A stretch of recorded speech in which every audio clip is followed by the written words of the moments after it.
అండి welcome to my channel. నా పేరు శోభ.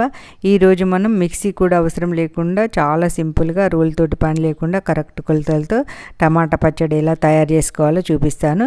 బ్యాచిలర్స్ అయినా కొత్తగా వంట నేర్చుకునే వారు కూడా చాలా సింపుల్గా చేయవచ్చు.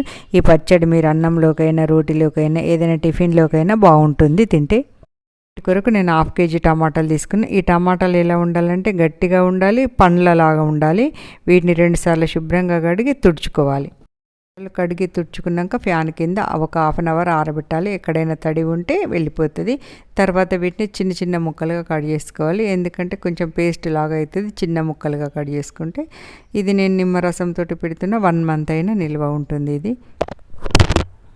ఇప్పుడు పెట్టుకొని ఆయిల్ అనేది వేయకుండానే టమాటాలను వేసి స్టవ్ అనేది మీడియం ఫ్లేమ్ మీద పెట్టి ఉడికించుకోవాలి. టమాటా అంతా గుజ్జు గుజ్జు కావాలి, మీడియం ఫ్లేమ్ మీదనే ఉండాలి. టమాటా దగ్గరికి వచ్చాక అప్పుడు మనం దీనికి సరిపోయేంత 1/2 kg టమాటా కదా, కొంచెం నేను పిరికడంతా ఉప్పు వేసిన, గల్లప్పు ఏదైనా పర్లేదు, సన్నపుది కూడా సాల్ట్ వేసుకోవచ్చు, 1/2 టీ గ్లాసు. ఒక గంట తీసుకుంటూ టమాటాలని ఇలా మెదుపుకోవాలి. ఎందుకంటే ఈ ముక్కలన్నీ కొంచెం మనకు గ్రేవీ లాగా కావాలి. అనేది స్లోలో పెట్టి వాటర్ అంతా వినికేదాకా మనము దీన్ని ఉడికించుకోవాలి. వీడియో నచ్చితే లైక్ చేయండి, షేర్ చేయండి, తప్పకుండా సబ్స్క్రైబ్ చేసుకోండి. గుజ్జంతా దగ్గరికి వచ్చాక మనం ఒక 100 గ్రాములు టీ గ్లాస్ తోటి, గ్లాసుడైతే 100 గ్రాములు అవుతుంది, కారప్పొడి వేసుకోవాలి. తర్వాత వేయించి పెట్టుకున్న 1 స్పూన్ ఏమో మెంతిపొడి వేయాలి, ఒక 2-3 స్పూన్స్ ఏమో ఆవపొడి వేసుకోవాలి.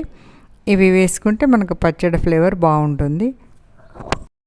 టమాటాలకు ఒక 5 నిమ్మకాయలు, ఇందులోకి చింతపండుకు బదులు నిమ్మకాయ వేసుకుంటే ఫ్లేవర్ బాగుంటుంది. చింతపండు కూడా వేసుకోవచ్చు, కానీ ఇది ఇంకా బాగుంటుంది. రసం పిండుకొని రెడీ పెట్టుకోవాలి. గింజలు ఏవి రాకుండా ఫిల్టర్ చేసుకోవాలి. గింజలు వస్తే మనకు టమాటా చేదు అనిపిస్తుంది. గింజలు రాకుండా చూసుకుంటూ వడబోసుకోవాలి. ఇది నిమ్మరసం ఇందులో జ్యూస్ బాగా వెళ్ళింది. కొంచెం తక్కువ వెళ్తే ఇంకొక కాయ ఎక్కువ యాడ్ చేసుకోవచ్చు. ఎంత 1/4 kg ఆయిల్ వేసుకోవాలి. పచ్చళ్ళు ఆయిల్ ఎక్కువ ఉంటేనే మంచిగా ఉంటుంది. ఆయిల్ వేడెక్కాక ఆవాలు, జీలకర్ర వేసుకోవాలి. ఒక 5-6 ఎల్లిగడ్డలు పొట్టు తీసి సన్నగా దంచుకున్నవి వేసి గోల్డెన్ రంగు వచ్చే వరకు వేయించుకోవాలి. ఇందులో నేను పప్పులు, కరివేపాకు వేస్తలేను, ఎందుకంటే ఇది నిల్వ ఉండే పచ్చడి కదా, ఖరాబ్ అవుతుంది. కొంచెం గోల్డెన్ బ్రౌన్ కలర్ వచ్చే వరకు వేయించుకొని 1 టీ స్పూన్ పసుపు వేసుకోవాలి.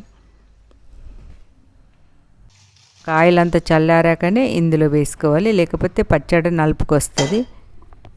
వేరే బౌల్లోకి ట్రాన్స్ఫర్ చేసుకొని ఒక గాజు సీసాలో పెట్టి ఫ్రిడ్జ్లో పెట్టుకుంటే ఒక 1 month 2 months నిల్వ ఉంటుంది. వేడివేడి అన్నంలోకి నెయ్యి వేసుకొని తింటే చాలా టేస్టీగా ఉంటుంది, ఇంకో కూరతోటి పని లేకుండా. Thanks for watching. Please subscribe to my channel.